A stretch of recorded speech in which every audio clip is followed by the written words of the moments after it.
Assalamualaikum warahmatullahi wabarakatuh. Pada kesempatan kali ini kami dari kelompok 2 akan mempresentasikan terkait perancangan pabrik di mana kami dari kelompok kami menggunakan jurnal tugas akhir teknik kimia dengan judul Perancangan Pabrik Liquid Natural Gas atau LNG dari coal bed methane atau CBM dengan kapasitas 25 mmscfd per tahun. Nah, untuk yang pertama, sebelumnya perkenalkan dari kelompok kami beranggotakan 4 orang, yaitu saya Alvin Firdaus Mirdani, Saya Ardiansyah Dwiaryadin. Saya Siti Rizky Elsa. Saya Rastina. dan untuk yang pertama di sini liquefied natural gas atau LNG merupakan gas alam yang dapat dimanfaatkan setelah melalui beberapa cara yang diinginkan dan kurang lebih dari pada suhu minus 160 derajat Celcius di bawah titik didihnya yang dilakukan pada tekanan atmosfer. LNG dapat dimanfaatkan sebagai bahan bakar karena bersifat mudah terbakar dan ramah terhadap lingkungan. Nah, untuk yang selanjutnya ada coal bed methane atau CBM, merupakan gas dengan kandungan metana yang relatif tinggi mencapai sekitar 88 sampai 90% yang terjebak dalam pori-pori batu bara yang tergenang oleh air. Nah, CBM ini berpotensi untuk dijadikan bahan baku pembuatan liquid natural gas. Eh, Kemudian CBM menempati urutan di dunia yang memiliki potensi CBM sebesar 453,3 TCF. Cadangan CBM yang ada di Indonesia diperkirakan setidaknya 12,8 triliun yang terletak di Pulau Kalimantan dan Sumatera. Untuk potensi CBM di Indonesia menjadikan CBM sebagai energi terbarukan.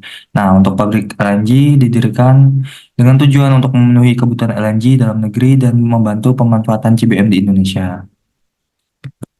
Selanjutnya ada proses dari pembuatan LNG tersebut, yaitu satu ada dehydrasi unit, di mana fungsi dari unit ini adalah untuk menghilangkan kandungan air yang ada pada feed gas bahan mentah berupa coal bed metana atau CBM pada suhu 30 derajat dan tekanan 2068 bar yang berasal dari sistem perpipaan dialirkan menuju feed kompresor CBM G11 ini. Gas dialirkan dari bagian atas kolom dehidrasi agar mencegah terjadinya fluidisasi di dalam molekular sieve feed D1110 ABC. Jadi dialirkan dari sini menuju ini. Kemudian gas yang bebas dari H20 akan keluar dari bagian bawah kolom depannya ini. Kemudian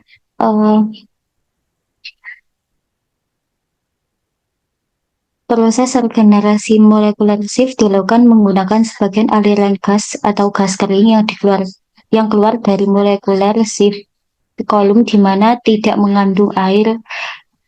Gas kering tersebut dipanaskan dengan generator heater E15, dipanaskan hingga mencapai suhu 270 derajat Celcius. Gas kering selanjutnya dimasukkan melalui kolom bawah ke dalam kolom molekular sieve. Air yang telah terabsorpsi akan terlepas dari bit molekular sieve. Gas reaktivitas keluar melalui kolom dehidrasi bagian atas, kemudian didinginkan hingga suhu 28 derajat Celcius pada reaktivasi nuklir E13 ini menggunakan media pendingin air sebelum dialirkan ke flash drum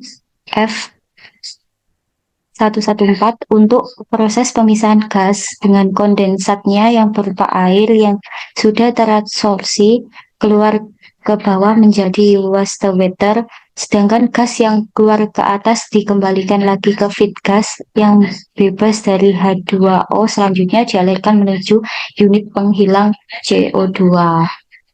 Nah, yang selanjutnya akan dilanjutkan oleh teman saya. Untuk tahap yang kedua, yaitu asid gas removal unit.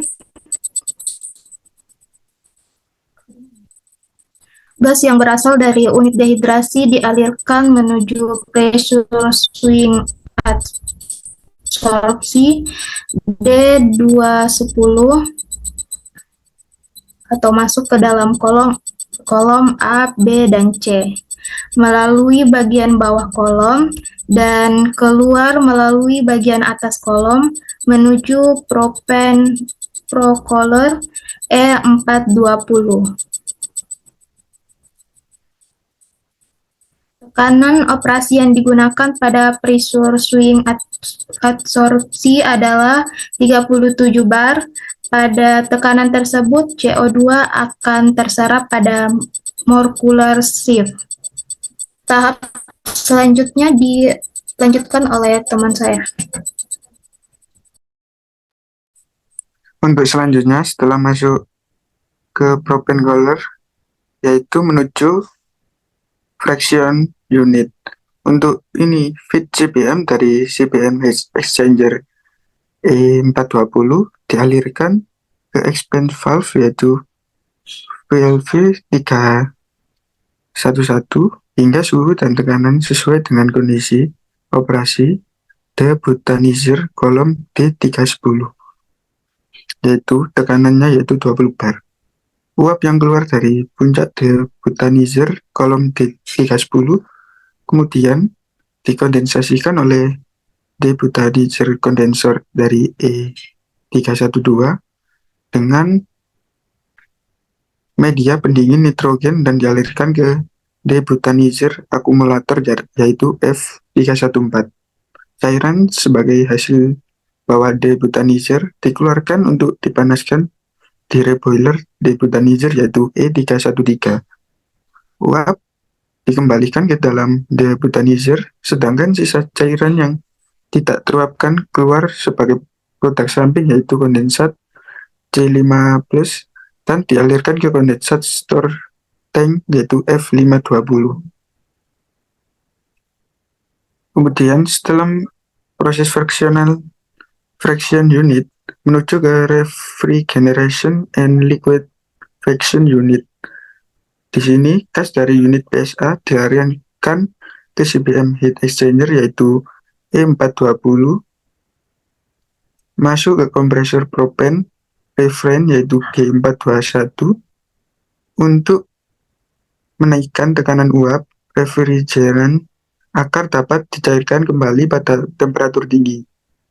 Kemudian dialirkan ke propan color yaitu E422 hingga mencapai suhu 627 derajat Celcius. Setelah itu masuk ke JT valve propan yaitu VLV423 untuk menurunkan tekanan refrigeran cair. Dry gas hasil dari CBM heat exchanger yaitu E420 keluar dialirkan ke valve expansion VLV311. Proses pencairan diawali dengan liquid hasil fraksinasi dari debutanizer kolom yaitu D310 dialirkan ke valve expansion yaitu V411 untuk menurunkan tekanan mencapai 4 bar. Kemudian dialirkan ke LNG heat exchanger yaitu E410 untuk didinginkan. Proses kompresi nitrogen dilakukan dalam 2 tahap. Untuk yang pertama, nitrogen dialirkan ke nitrogen kompresor 1 yaitu G414 untuk menaikkan tekanan uap refrigeran menjadi 6,8 bar. Kemudian nitrogen didinginkan pada nitrogen color 1 yaitu E415. Selanjutnya, gas nitrogen dinaikkan kembali tekanannya sampai 10 bar dengan nitrogen kompresor yaitu 2 yang ditunjukkan pada G416. Kemudian, gas nitrogen didinginkan kembali pada nitrogen color 2 dengan media pendingin nitrogen hingga mencapai suhu kurang lebih 180 derajat Celcius. Setelah itu, gas nitrogen masuk ke N2 expander yaitu N418 sebagai media pendingin. Liquid yang telah keluar dari LNG heat exchanger E4110 pada suhu kurang lebih 150 derajat Celcius dan tekanan 3 bar, diturunkan tekanannya hingga 1 bar menggunakan LNG expansion valve yang ditunjukkan pada valve 412. Selanjutnya, dialirkan menuju LNG flash drum, yaitu yang ditunjukkan pada F413, untuk dipisahkan antara fase liquid dengan vapor yang masih tersisa dalam produk. Fase liquid dialirkan ke LNG store tank pada F5110, sedangkan sisa gas yang dapat digunakan sebagai fuel gas. Sekian presentasi dari kelompok kami dengan judul perancangan pabrik liquefied natural gas atau LNG dari coalbed methane atau CBM dengan kapasitas 25 MMSCFD per tahun. Sekian, wassalamualaikum warahmatullahi wabarakatuh.